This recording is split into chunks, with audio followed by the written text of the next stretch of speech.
Hi everyone, my name is Dr. Natasha and welcome to Pregnancy Health with Dr. Natasha.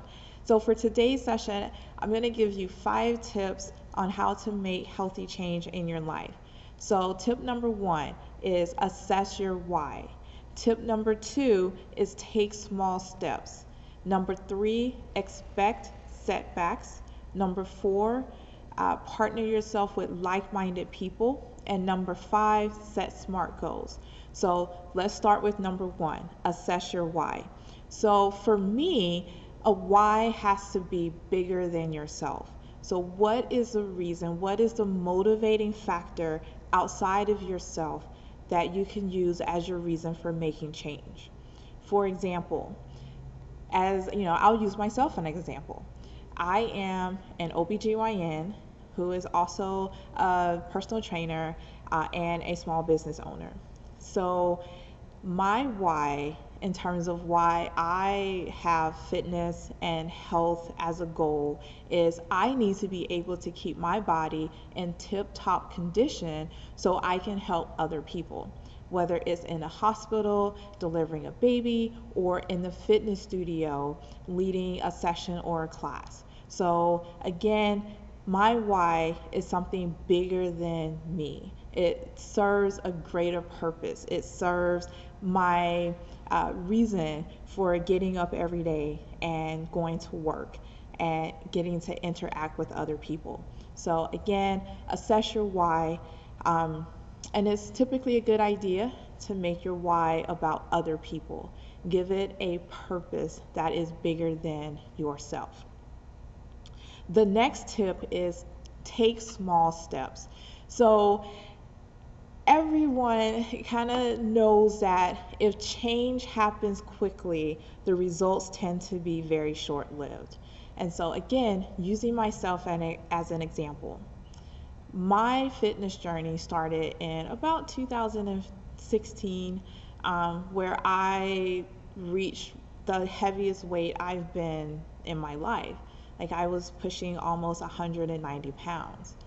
And it wasn't until I realized that this journey is a gradual climb up a mountain as opposed to, or a marathon, as opposed to, a faster climb or a sprint to the finish line, that I noticed that the results that I had have lasted long term. So it's now 2021.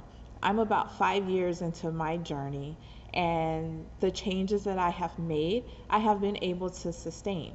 And so I didn't start like this 5 years ago. When I started exercising 5 years ago, I swear I couldn't even run a minute without having to stop and catch my breath.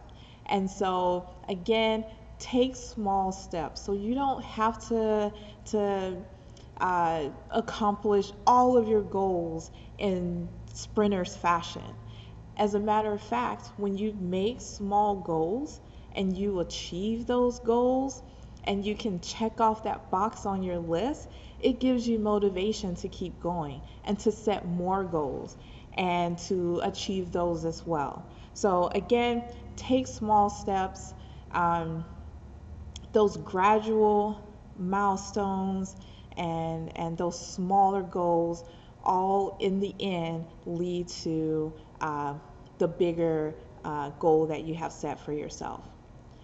The next tip is expect setbacks. So every day isn't going to be a healthy day.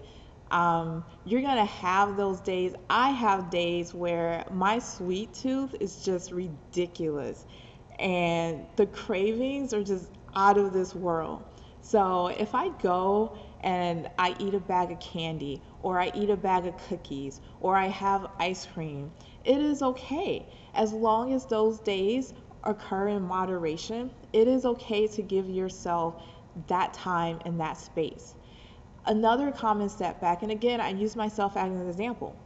There are days where I don't feel like working out. I could care less about going to the gym. And so if I don't feel like it, I don't do it. And usually that feeling for me, I have noticed over the course of 5 years, usually lasts a day or two. And then I'm itching and I have that desire to get back into the gym.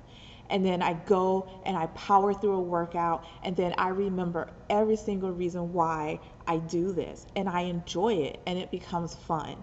So if you have to step back and take a break, it is okay. That doesn't mean that you've fallen completely off.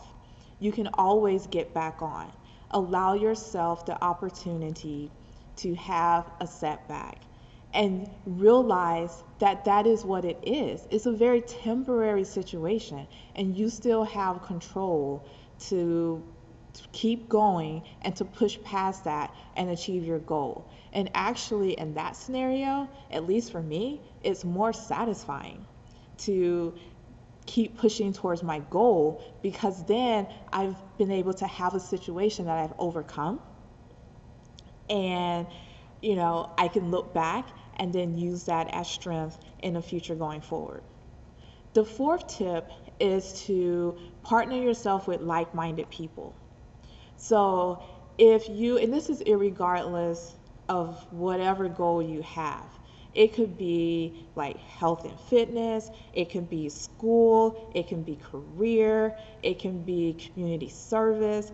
If you partner yourself with people who are driven and motivated and who also set goals, there is no way that you're not inspired to push yourself more and to do more and to stay the course and stay on track.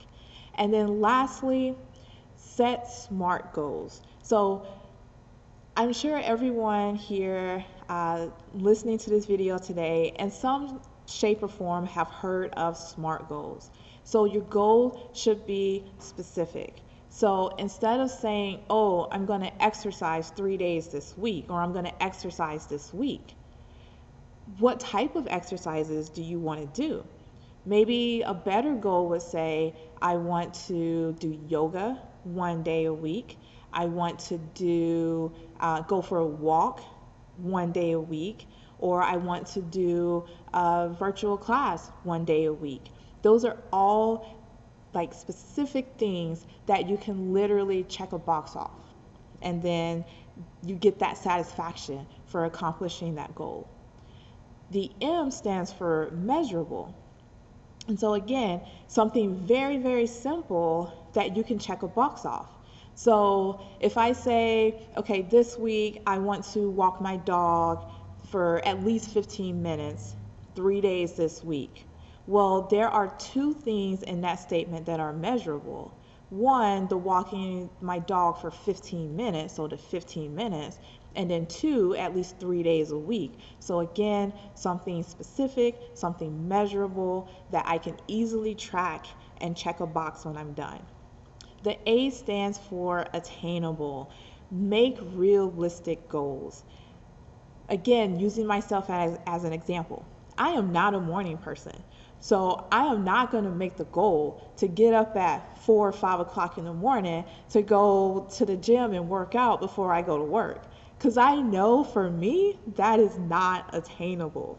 So again, you know yourself better than anybody else. So make sure it is something that you can do. Also, push yourself, but do it within reason. The R stands for relevant. And so a relevant goal goes back to your why. Why is it that you want to accomplish this goal? Tie in the relevancy to your why provides extra motivation for you to get it done. And then lastly, the T stands for time. So put a time limit on your goal. If you make a goal and you give yourself an infinite amount of time to get it done, then the chances of you accomplishing that goal is low. So again, time, set, you can have short-term goals, you can have intermediate goals, and then you can have long-term goals. So let's say, long-term, I want to, exercise so I can maintain a healthy weight. All right. So, but the short-term goal and the intermediate goal would be getting to your healthy weight. So that's when I want to lose a half a pound to a pound a week. I want to track my calories and make sure that my portion sizes and my diet is balanced. And so again, short-term goals, typically something that you can accomplish within a month or two. Intermediate goals, we're looking at, about 4 to 6 months, and then long-term would be longer than that. So just make sure you set a time limit. Time is a motivating factor. I know when I was in college and I had a deadline for a paper, like when it got time, that deadline was approaching, it was crunch time, and I found the motivation to get things done. So give yourself a time frame, a time limit, and then work towards that deadline in everything that you do for your goals. So just to recap, again, 5 tips on making healthy changes. So number 1, assess your why. Number 2, take small steps. Number 3, expect setbacks. Number 4, partner yourself with like-minded people. And then finally, number 5, is make SMART goals.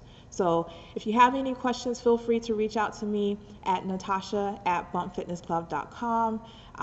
Also, if you like the content and you want to see more, subscribe to this channel, and then also hit the like button and leave a comment on this video. Let me know what you think. Again, my name is Dr. Natasha. Thank you for tuning in to Pregnancy Health with Dr. Natasha. I'll see you next time. Take care.